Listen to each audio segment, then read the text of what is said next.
Maintenant que tu as découvert l'équation paramétrique de la droite, je te propose dans cette séquence de redécouvrir ce qu'on appelle l'équation cartésienne de la droite. Alors je dis bien redécouvrir parce qu'en fait, l'équation cartésienne, tu la connais probablement déjà sous une forme particulière. C'est la forme que j'ai représentée ici, y égale ax plus b. Tu es certainement déjà familier à cette forme mathématique de la droite. Tu sais par exemple que le petit a ici représente la pente de la droite, alors que le petit b ici représente ce qu'on appelle l'ordonnée à l'origine. Ça, c'est ce qu'on appelle l'équation cartésienne de la droite. Pourquoi? Eh bien, tout simplement parce que c'est une équation qui s'exprime au travers d'un lien direct entre les coordonnées cartésiennes du plan. On voit qu'on a un lien direct entre x et y. On voit qu'il n'intervient plus ici de paramètres. Ce n'est plus une équation paramétrique. On va donc parler d'équation cartésienne. Alors pourquoi cartésienne? Eh bien tout simplement l'hommage à Descartes. Descartes qui est en quelque sorte l'inventeur de ce système de repères dans le plan et dans l'espace à 3 dimensions aussi. Voilà. Alors ce que je te propose donc dans cette séquence, eh bien, c'est de reconstruire la forme générale cette fois-ci, non plus seulement cette forme-là, on verra ça dans quelques minutes. Je te propose de reconstruire donc la forme générale de l'équation cartésienne à partir de l'équation paramétrique. Alors l'équation paramétrique, la voilà, R est égal à P plus lambda V. Je reviens quelques secondes là-dessus, même si tu viens de le voir. P ici, c'est le vecteur position du point P que je représente ici. C'est le point par lequel passe la droite. J'impose que la droite passe par ce point. Et V, bien sûr, c'est le vecteur directeur de la droite. La droite aura la direction indiquée par ce vecteur. Et lambda ici, c'est le paramètre qui va me permettre de décrire la droite. Alors voilà, j'ai représenté ici le vecteur lambda V, effectivement. J'ai repris V ici, je l'ai augmenté un petit peu. Lambda est légèrement plus grand que 1 ici. Et l'idée, bien sûr, c'est d'obtenir R ici avec P plus lambda V. Et voilà, donc ça c'est le vecteur position des points de la droite. Je dis bien sûr des points de la droite, puisqu'on sait que R est le vecteur courant. Il varie avec lambda. Lambda est le paramètre ici qui varie. Et en variant, bien sûr, lambda va tout simplement créer une droite. Voilà, lambda varie, tu as tout de suite vu que le point courant passe ici tout simplement par une droite, voilà, qui est représentée ici par la droite rouge. Si lambda est positif, on est ici. Quand lambda devient négatif, on descend en dessous du point P. On a vu ça clairement dans la séquence précédente. Voilà donc la droite d'équation R égale P plus lambda V. Alors, avant de démarrer tout de suite sur la dérivation de l'équation cartésienne, je te propose d'étudier un petit peu cette équation et de l'expliciter ici pour ce faire donc en termes des coordonnées x et y, donc du point R, du point courant, qui a bien les coordonnées x et y. Le point P a le vecteur position a pour composante px, py, de même le vecteur v, c'est vx, vy, pour reprendre les notations auxquelles on est habitué. Alors voilà, je te propose de l'écrire comme ceci, tout d'abord pour interpréter cette équation paramétrique. Pour l'interpréter, on verra que ce sera commode ensuite pour passer à l'équation cartésienne. Alors voilà, qu'est-ce que je vois ici? Je vois que lambda va varier, donc x va forcément varier. C'est bien sûr le cas pour dessiner une droite, il faut faire varier x. Et puis y va varier en correspondance, bien sûr. On voit que quand lambda bouge, y bouge. Ce qu'on constate, c'est que x et y ne varient pas de la même manière en fonction de lambda. On voit ici que lambda est multiplié par vx, et on voit ici que lambda est multiplié par vy. Ça veut bien dire que Vx et Vy n'évoluent pas de la même manière. C'est là-dessus que je voudrais m'attarder un petit peu. Et pour ça, je vais considérer une valeur de lambda pour commencer. La valeur la plus simple, c'est lambda égale à 0. Alors quand lambda égale à 0, les deux termes qui étaient ici tombent. Et je suis en Px, Py, c'est normal. Je suis ici en lambda égale à 0. Je suis tout simplement au point P que j'imposais donc au départ dans l'équation de la droite. Alors maintenant, je peux prendre lambda égale à 1, c'est-à-dire que je vais considérer des variations de x et de y. Voilà, si lambda vaut 1, le petit lambda qui est ici, il tombe, il devient égal à 1, et j'ai donc px plus vx. Je suis donc passé de px APX plus VX, de même que je suis passé de PY à PY plus VY, en passant donc de lambda égale à 0 à lambda égale à 1. Donc X a évolué, Y aussi. Alors X a évolué, ben voilà, je vais tout simplement augmenter, je vais tout simplement ajouter ici au vecteur position X le vecteur lambda V, lambda qui vaut 1. C'est bien le cas ici, j'ai bien reporté le vecteur V, comme tu le vois avec les pointillés ici. Donc X a bien bougé de Vx, la composante en X du vecteur V, c'est bien ce qui est écrit ici, et Y a bougé, bien sûr, de Vy, la composante en Y du vecteur V. C'est ce qu'on voit apparaître ici, algébriquement. Alors, voilà, ça veut dire que quand j'avance de Vx en X, eh bien, je monte de Vy en Y.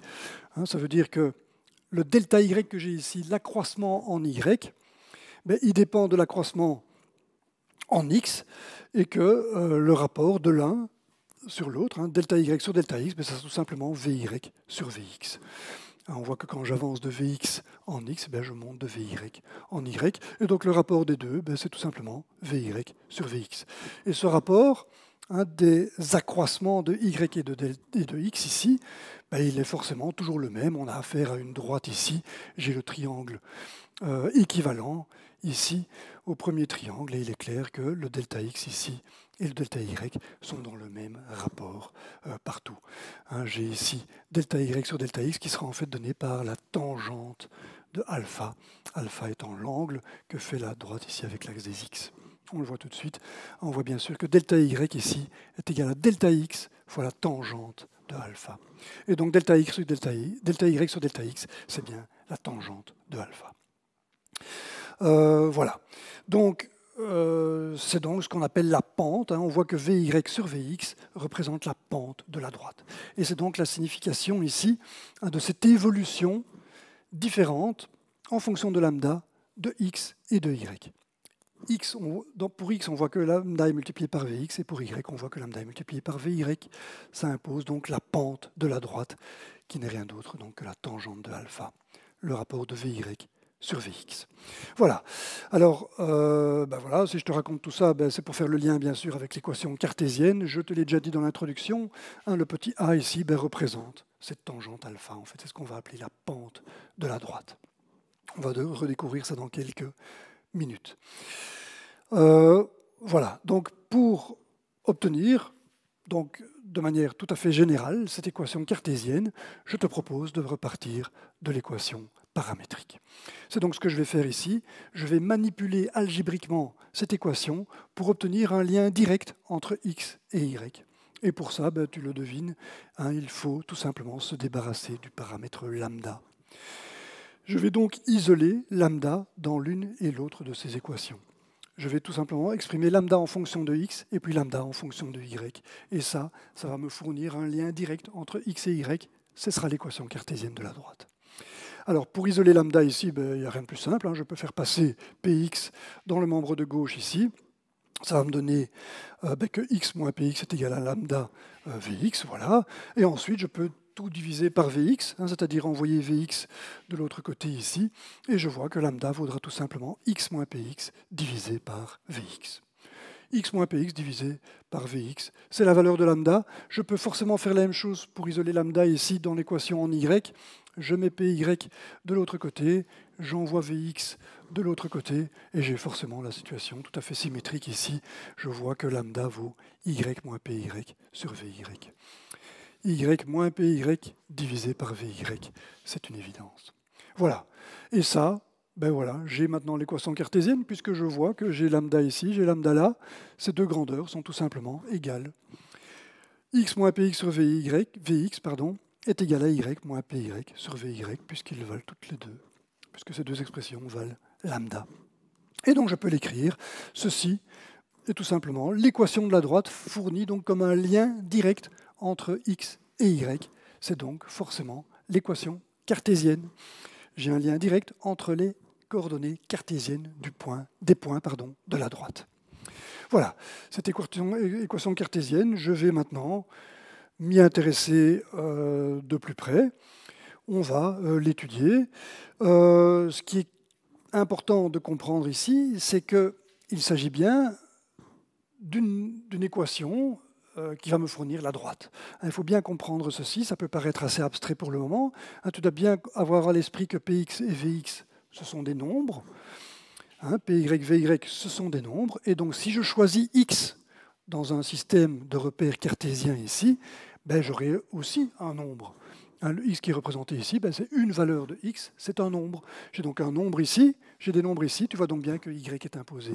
Si je choisis x, y est d'office imposé. J'ai bien un lien univoque ici entre x et y. Et donc voilà, si j'ai un lien entre x et y, ben, ça veut dire que je peux identifier ici un point. C'est un des points de la droite obtenue par cette équation cartésienne. Voilà. Alors je peux faire ça bien sûr pour toutes les valeurs de x. À chaque valeur de x, je trouverai une valeur de y différente, bien sûr, et je construirai comme ça progressivement la droite. La voilà représentée en rouge ici. Tous les points qui satisfont cette égalité pour toute valeur de x ben voilà, me donne tout simplement la droite représentée en rouge ici. Voilà. Alors, c'est la droite, bien sûr, qui passe par le point P et dont la direction est donnée par le vecteur V. On retrouve ici, effectivement, Px, Py, ce sont les coordonnées de ce point P, de même que Vx, Vy sont les composantes de ce vecteur V.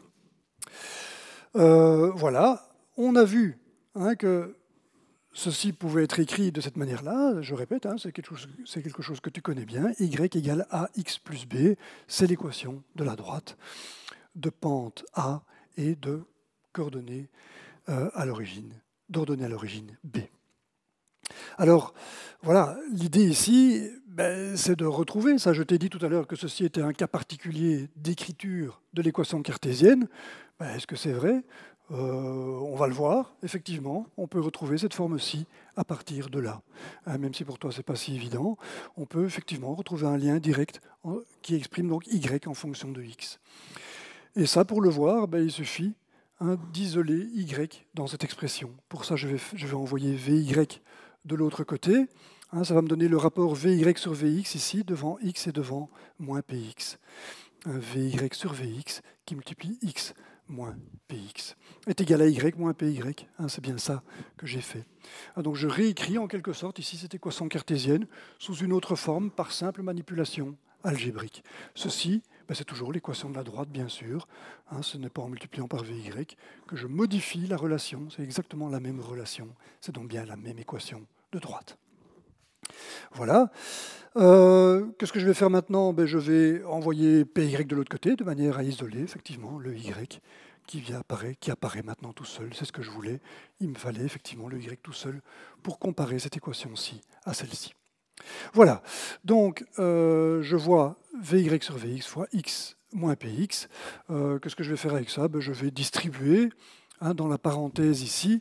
Voilà, j'aurai donc bien que y vaut vy sur vx fois x, vy sur vx fois x, moins vy sur vx fois px. J'ai bien distribué ici sur px avec le signe moins. Et puis il me reste le petit py ici. Et puis je vais encore faire une manipulation, tu comprendras dans 2 secondes pourquoi je fais ça. Je mets le py devant, et donc voilà, j'ai moins vy sur vx px qui apparaît maintenant, comme étant le dernier terme. Voilà. Et là, je suis content. Pourquoi ? Parce que je retrouve la forme mathématique qui est ici. Je vois effectivement la structure y égale une certaine constante fois x. Et je vois que cette constante a, que j'appelais a ici, en fait c'est vy sur vx. Je peux identifier a au rapport vy sur vx. Et je peux donc tout de suite l'écrire. Je vois effectivement que je pourrais écrire l'équation cartésienne comme étant y égale ax plus quelque chose. Le a étant vy sur vx. Et le quelque chose ici, qui est b, donc, ça vaut tout ça. Ça vaut py moins vy sur vx fois px. Donc voilà, je vais l'écrire. J'identifie le b à cette expression-là. Voilà qui est fait. Alors, on va vérifier si ça a un sens, tout ça. Est-ce que je ne me suis pas trompé dans mes calculs ? On va le voir. Alors, on va commencer par s'intéresser donc au rapport vy sur vx, ici, qui donne a. Alors pour ça, je représente la droite qui était représentée ici. Cette écriture ici correspond à un certain point P, à un certain vecteur V. Voilà. Alors on sait que la droite est parallèle à ce vecteur V, c'est le vecteur directeur de la droite. Et qu'est-ce que je constate? Je constate que le A ici, ça vaut Vy sur Vx. Et Vy sur Vx, on l'a vu tout à l'heure, c'est pour ça que je l'ai fait, ce n'est rien d'autre que la tangente de l'angle qui est ici, c'est ce qu'on va appeler la pente de la droite. Tangente alpha, c'est la pente de la droite. Et donc tu retrouves bien la signification à laquelle tu es habitué. Le A ici, c'est bien la pente de la droite. Et maintenant le B, intéressons-nous au B, on sait que le B, c'est l'ordonnée à l'origine. Pour te rappeler ça, je te rappelle que sur l'axe Y ici, on est en X qui vaut 0. Si X vaut 0, j'ai bien Y égale à B. Je peux donc bien l'écrire. Et on voit que B est égal à une expression ici un petit peu compliquée dans laquelle intervient en premier lieu ici PY. Alors PY, qu'est-ce que c'est? C'est l'ordonnée du point P, bien sûr. C'est donc ici PY. C'est donc la valeur que je retrouve ici sur l'axe Y, PY.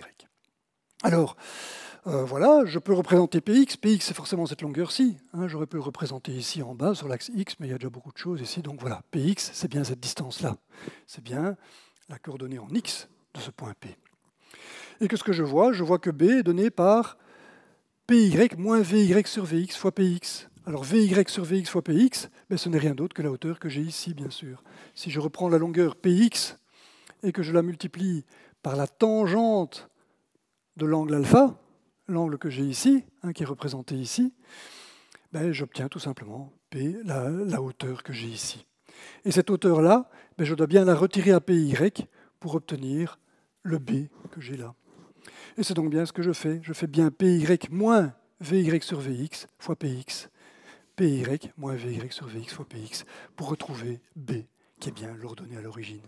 On voit donc que je ne me suis pas trompé dans mes calculs, tout ceci est bien cohérent. Je retrouve bien, pour l'expression de B que j'ai ici, je retrouve bien l'interprétation donc de l'ordonnée à l'origine.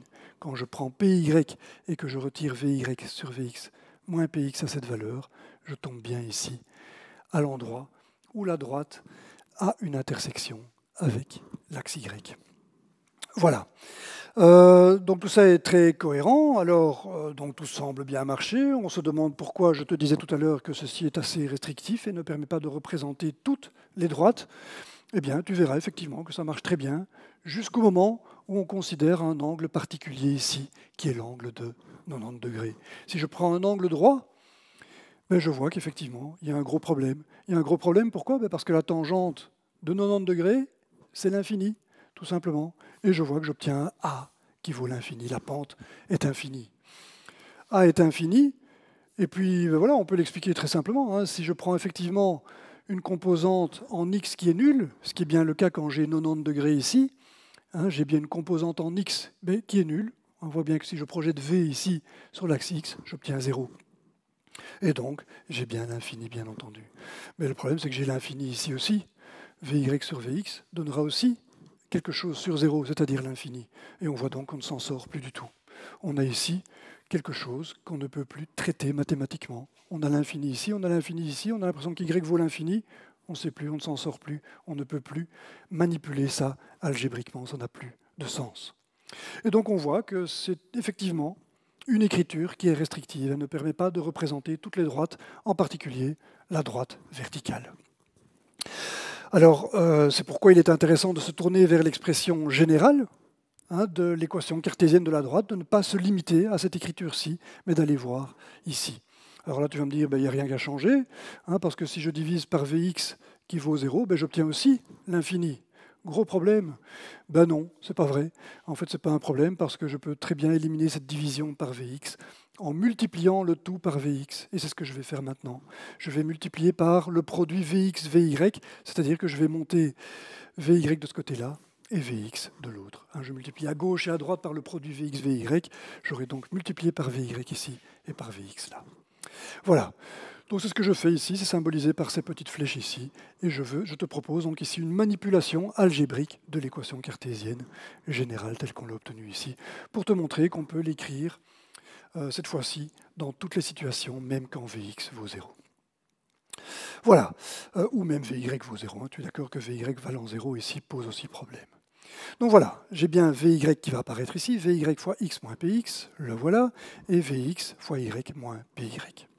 la voici. Ceci, c'est toujours l'équation de la même droite, j'insiste beaucoup. Ce sera la même relation, ce n'est pas parce que je multiplie à gauche et à droite par le produit Vx, Vy que ça change quoi que ce soit dans le lien entre x et y.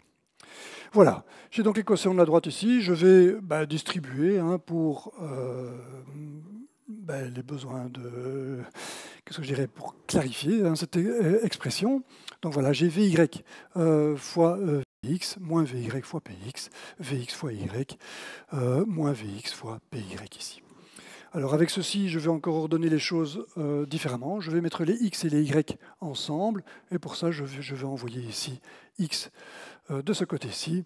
De même, je vais mettre les px, py ensemble. Je vais envoyer ça de l'autre côté, en ayant bien soin de changer le signe moins en un signe plus. Voilà, qui est fait.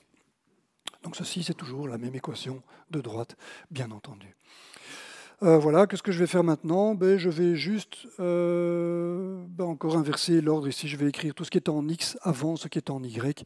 Ici, j'ai quelque chose en x, je vais l'écrire avant, tout simplement. Voilà qui est fait.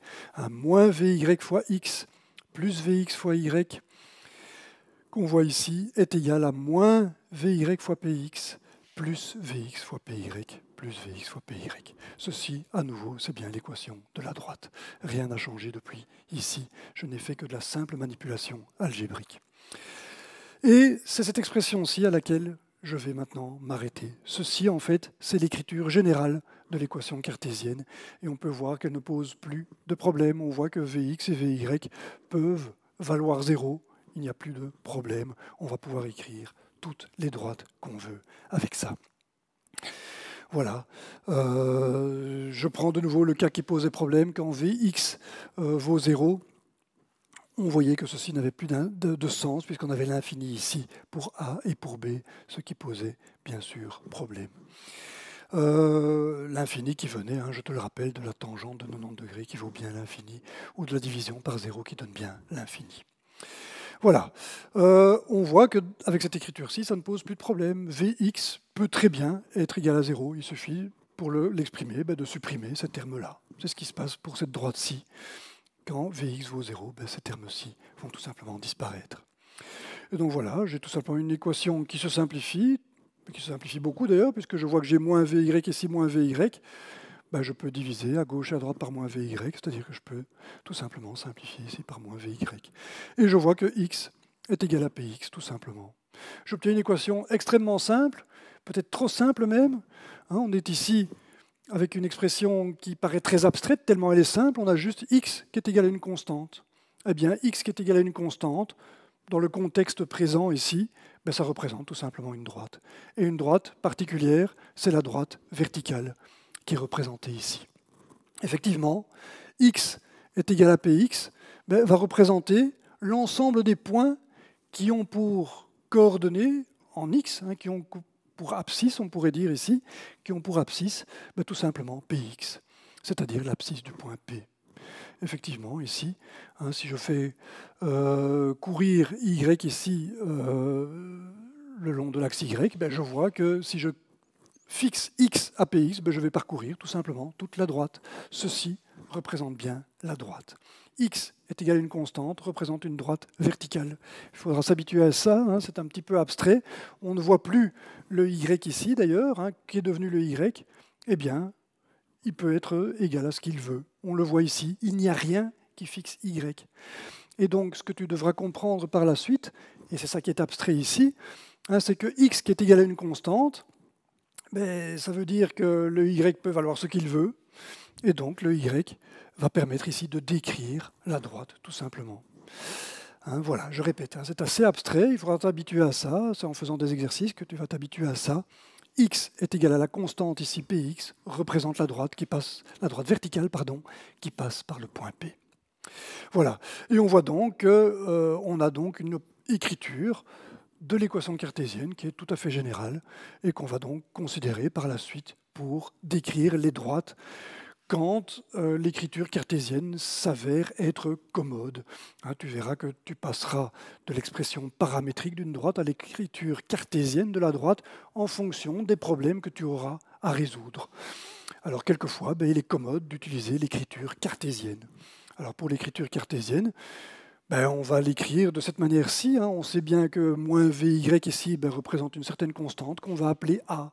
Alors attention, ce n'est pas le même A que tout à l'heure, ce n'est pas le A qui représente la pente de la droite, c'est le A qui représente ici tout simplement moins VY. Le B ici, il représente tout simplement le VX. C'est tout simplement une autre écriture. Je peux très bien dire que VX, je l'appelle B. C'est pour ici obtenir une écriture plus simple de l'équation cartésienne. De même que le nombre que je vais obtenir ici avec moins VYPX plus VXPY, c'est un nombre que je peux appeler C. Et donc, voilà, l'écriture générale de l'équation cartésienne de la droite s'écrira comme ceci, AX plus BY égale à C. Voilà. Alors, juste une petite remarque ici. Le A ici, tu ne dois pas le considérer comme étant un nombre négatif. Ce n'est pas parce qu'il y a un signe moins ici que A sera toujours un nombre négatif. Fais bien attention à ça. Je sais qu'il est des fois difficile de considérer les nombres négatifs. Mais A pourrait être aussi bien positif que négatif, tout simplement parce que VY peut très bien être un nombre négatif. Si on prend un vecteur directeur qui a une composante négative en Y, eh bien, tu auras moins par moins qui donnera plus. A peut très bien être un nombre positif. OK. Donc voilà, on a ici l'écriture générale de l'équation cartésienne. Une écriture donc, que tu vas utiliser pour résoudre des problèmes de géométrie liés à la droite. Voilà. Et pour te familiariser avec ça, je te donne ici un exemple. Je te donne une droite ici qui a la structure de l'équation cartésienne ici, x plus 2y égale à 3. Ça veut dire que A vaut 1, que B vaut 2 et que C vaut 3. C'est un exemple de droite exprimée donc sous forme cartésienne. Alors, quelle est cette droite? C'est ça l'idée. Je te propose ici un premier exercice, c'est de représenter cette droite ici dans le repère que je propose ici, le repère cartésien qui est là. Alors cette droite, voilà, on sait que la droite, elle va avoir une tête comme une droite, voilà, mais où est-ce qu'elle va être? On ne sait pas. Alors je vais faire avec toi l'exercice de fixer cette droite. Qu'est-ce que cette droite? Et pour le voir, eh bien, je vais m'intéresser, je te propose de bien retenir ceci, c'est quelque chose qui sera très précieux pour résoudre des exercices. Pour se représenter une droite donnée par une équation, la meilleure des choses à faire, c'est de considérer les intersections avec les axes x et y. Pourquoi? Parce qu'ici, on est dans une situation particulière. L'intersection avec l'axe x correspond tout simplement à une valeur de y qui vaut 0. Le point de la droite auquel je m'intéresse ici, c'est le point pour lequel y vaut 0, effectivement. Et si j'introduis y égale à 0 dans l'équation, je vois que x vaut tout simplement 3. Y vaut 0, ça me donne x égale à 3. Et donc je vois que la droite sur laquelle je m'étais arrêté ici tout à l'heure n'est pas tout à fait juste. Elle croise l'axe des x en x égale à 3. Et donc je vais la translater, la voilà. Elle passe là quelque part. Enfin non, elle passe exactement là. Ici par contre, je ne suis pas encore sûr de moi, bien sûr. Voilà, j'ai ici plus ou moins une intersection en 2,5. Est-ce que c'est correct? Pour ce point-là, qu'est-ce que j'ai? J'ai cette fois-ci le point de la droite dont l'abscisse vaut tout simplement 0. X vaut 0 cette fois-ci, pour l'intersection avec l'axe y. Et on voit que quand x vaut 0, y vaut 3 demi. Je passe le 2 ici au dénominateur dans le membre de droite. Et je vois que y vaut 3 demi. 3 demi, c'est 1,5 et non pas 2,5. Donc on voit que je dois baisser la droite ici. Voilà, pour l'obtenir, je dois faire en sorte qu'elle touche l'axe des y en 1,5.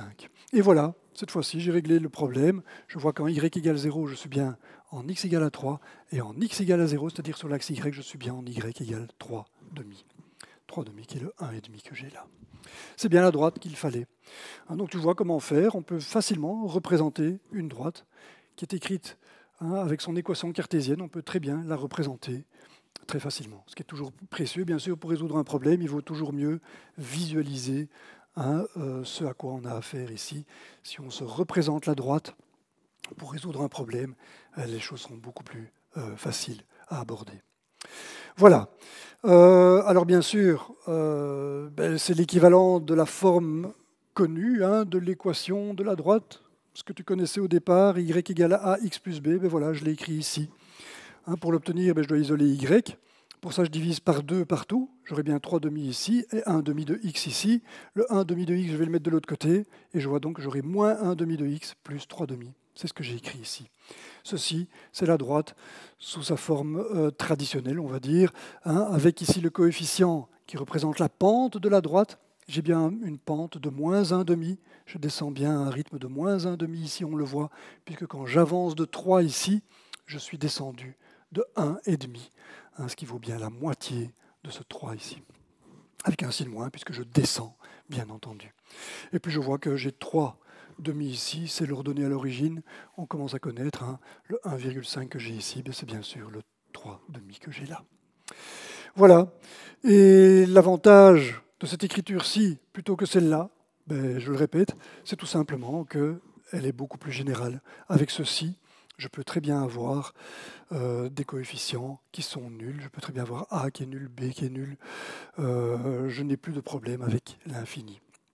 Par exemple, tout à l'heure, on avait un problème avec la droite verticale. On n'a plus ce problème. X égale à 2.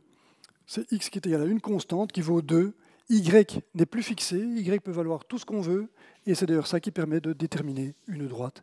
Y n'étant pas déterminé, je suis en train, avec cette expression x égale à 2, de définir la droite verticale qui passe donc par x égale à 2. Voilà, donc il est tout aussi simple de représenter une droite verticale qu'une droite horizontale, y égale à 3 par exemple. La pente ici est nulle. Y égale à 3, c'est la même chose. X n'est pas fixé, x peut valoir tout ce qu'on veut, et donc on représente une droite tout simplement en ayant à l'esprit que si y est égal à une constante, x n'intervient plus dans cette expression, ça veut dire que x peut valoir ce qu'il veut. Et j'ai donc bien une droite horizontale qui se dessine. Voilà. On a quasiment fini ici. Je vais juste donc terminer par une petite remarque ici.